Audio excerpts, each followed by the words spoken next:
Баршаңызға сәлем, сіздермен бірге арайлым, менің арнама қош келдіңіздер. Бүгін мен сіздерге тәтті бұрыштан жасалатын қыстық салаттың рецептісін ұсынатын боламын. Салатымның құрамы өте қарапайым, жасалу жолы өте оңай, уақытты да үнемдейтін салаттардың бірі. Яғни көп уақыт жұмсамайсыз. Бізге қажетті заттар тәтті бұрыш, жуып тазалап, ортасындағы дәнектерінен арылтамыздағы осындай ұзыншақ бөліктерге бөліп аламыз.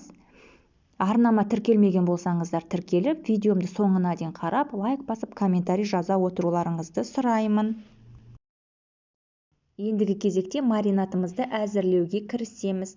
Маринат әзірлеу үшін біз салатымызды жасайтын кастрөлімізге, яғни шұңғыл кастрөліміздің ішіне 1 литр суымызды құямыз.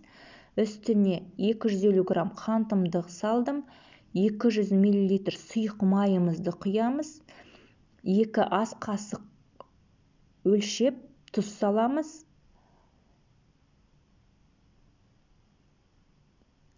Қара бұрыштан, горошек бұрыштан шамамен 10-15 штук саламыз.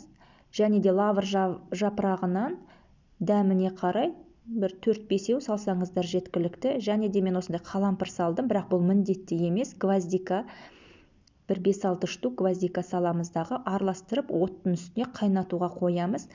Қайнаған кезде, суымыз қайнаған кезде үстіне 9%-дық 150 мл сірке суын құямыз.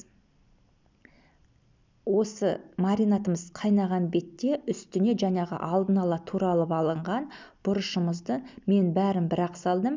Егер қорықсаңыздар, бөліп жасасаңыздар да болады.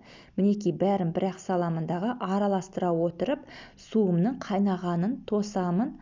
Суым қайнаған бетте, міне осылай қарап отырамыз. Суым бүлкілдеп қайнағаннан бастап, уақытты қараймыздағы, белгілеп аламыздағы 7-10 минут аралығында араластыра отырып қайнатып алатын боламыз. Біздің бұрыштарымыз қатты езіліп кетпеуі қажет.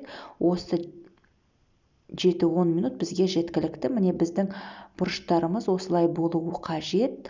Алдын ала даярлап алған банкілерімізге, стерилизовать етіп жуылған банкілерімізге бұрыштарымызды ғана теріп салып алатын боламыз.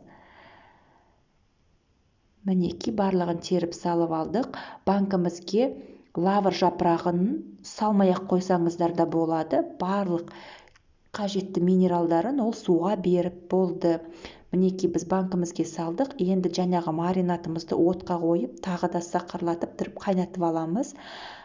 Қайнағаннан кейін маринатымызды банкілеріміздің үстіне құямыздағы, банкіміздің қақпағын жауып, орап, жылы жерде толық суығанша қойып қоятын боламыз. Толық суығаннан кейін, яғни жылы жерде тұрып суығаннан кейін салқын жерге қойып сақтасаңыздар болады. Осымен біздің салатымыз дайын. Сау болыңыздар, ас болсын.